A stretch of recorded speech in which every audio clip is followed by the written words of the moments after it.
Assalamualaikum warahmatullahi wabarakatuh. Di video ini saya akan membacakan isi dari Permendikbud nomor 3 tahun 2020 tentang Standar Nasional Pendidikan Tinggi Bab 2 Standar Nasional Pendidikan Bagian kelima Standar Penilaian Pembelajaran.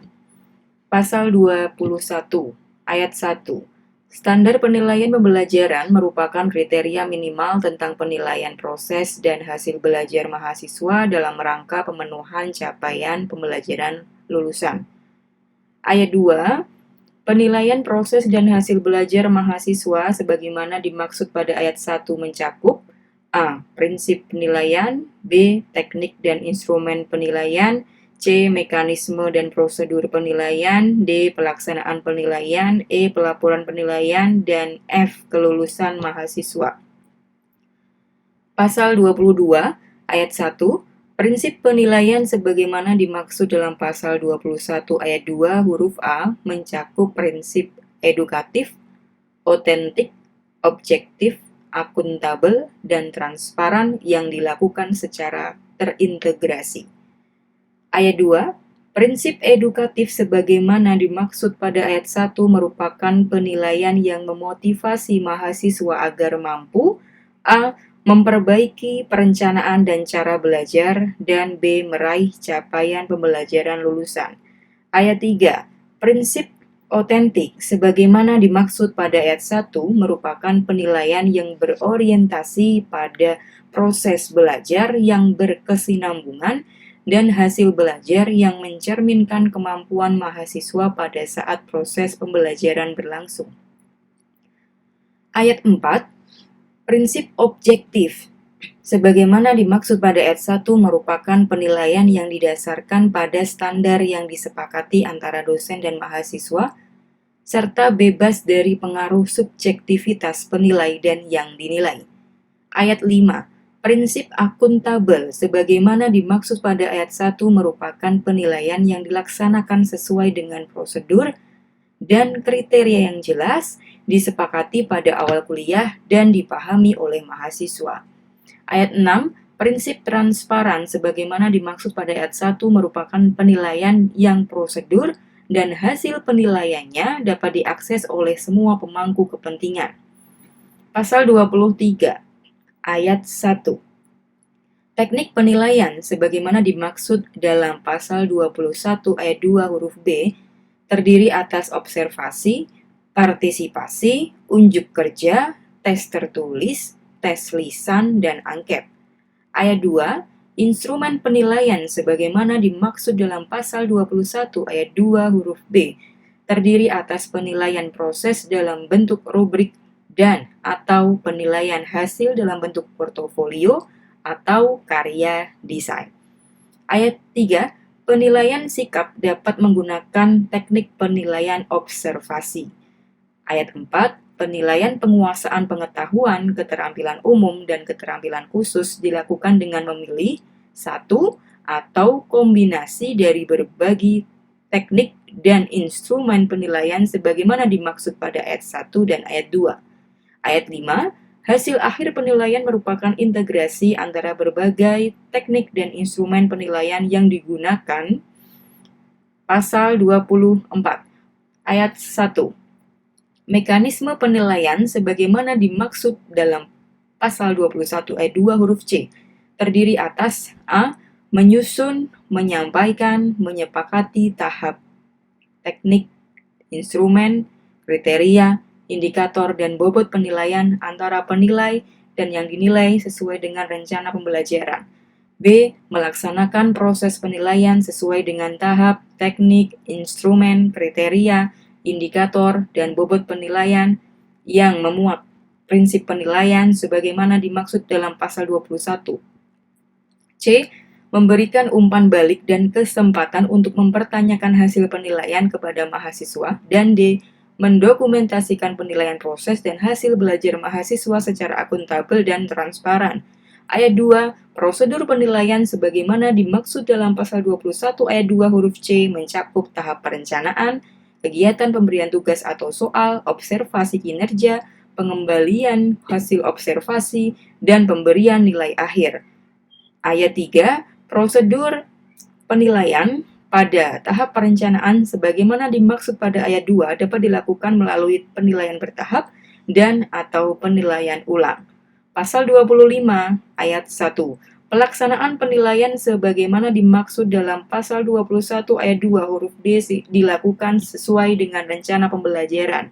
Ayat 2, pelaksanaan penilaian sebagaimana dimaksud pada ayat 1 dapat dilakukan oleh A. Dosen pengampu atau tim dosen pengampu, B. Dosen pengampu atau tim dosen pengampu dengan mengikut sertakan mahasiswa, dan atau C. Dosen pengampu dan tim dosen pengampu atau tim dosen pengampu dengan mengikut sertakan pemangku kepentingan yang relevan. Ayat 3, pelaksanaan penilaian sebagaimana dimaksud pada ayat 1 untuk program subspesialis, program doktor, atau program doktor terapan wajib menyertakan tim penilai eksternal dari perguruan tinggi yang berbeda. Pasal 26 ayat 1. Pelaporan penilaian sebagaimana dimaksud dalam pasal 21 ayat 2 huruf E berupa kualifikasi keberhasilan mahasiswa dalam menempuh suatu mata kuliah yang dinyatakan dalam kisaran A. Huruf A setara dengan angka 4 berkategori sangat baik. Huruf B setara dengan angka 3 berkategori baik. Huruf C setara dengan angka 2 berkategori cukup. Huruf D setara dengan angka 1 berkategori kurang. Atau huruf E setara dengan angka 0 berkategori sangat kurang. Ayat 2. Perguruan tinggi dapat menggunakan huruf antara dan angka antara untuk nilai pada kisaran 0 sampai 4. Ayat 3, hasil penilaian diumumkan kepada mahasiswa setelah satu tahap pembelajaran sesuai dengan rencana pembelajaran. Ayat 4, hasil penilaian capaian pembelajaran lulusan di tiap semester dinyatakan dengan indeks prestasi semester. Ayat 5, hasil penilaian capaian pembelajaran lulusan pada akhir program studi dinyatakan dengan indeks prestasi kumulatif. Ayat 6, indeks prestasi semester sebagaimana dimaksud pada ayat 4 dinyatakan dalam besaran yang dihitung dengan cara menjumlahkan perkalian antara nilai huruf setiap mata kuliah yang ditempuh dan SKS mata kuliah bersangkutan dibagi dengan jumlah SKS mata kuliah yang diambil dalam satu semester. Ayat 7, indeks prestasi kumulatif sebagaimana dimaksud pada ayat 5 dinyatakan dalam besaran yang dihitung dengan cara menjumlahkan perkalian antara nilai huruf setiap mata kuliah yang ditempuh dan SKS mata kuliah bersangkutan dibagi dengan jumlah SKS mata kuliah yang diambil yang telah ditempuh. Pasal 27 ayat 1. Mahasiswa program diploma dan program sarjana dinyatakan lulus apabila telah menempuh seluruh beban belajar yang ditetapkan dan memiliki capaian pembelajaran lulusan yang ditargetkan oleh program studi dengan indeks prestasi kumulatif lebih besar atau sama dengan 2,00. Ayat 2, kelulusan mahasiswa dari program diploma dan program sarjana dapat diberikan predikat memuaskan, sangat memuaskan, atau pujian dengan kriteria A. Mahasiswa dinyatakan lulus dengan predikat memuaskan apabila mencapai indeks prestasi kumulatif 2,76 sampai dengan 3,00. Mahasiswa dinyatakan lulus dengan predikat sangat memuaskan apabila mencapai indeks prestasi kumulatif 3,01 sampai dengan 3,50 atau mahasiswa dinyatakan lulus dengan predikat pujian apabila mencapai indeks prestasi kumulatif lebih dari 3,50. Ayat 3, mahasiswa program profesi, program spesialis, program magister terapan, program doktor, dan program doktor terapan dinyatakan lulus apabila telah menempuh seluruh beban belajar yang ditetapkan dan memiliki capaian pembelajaran lulusan yang ditargetkan oleh program studi dengan indeks prestasi kumulatif lebih besar atau sama dengan 3,00.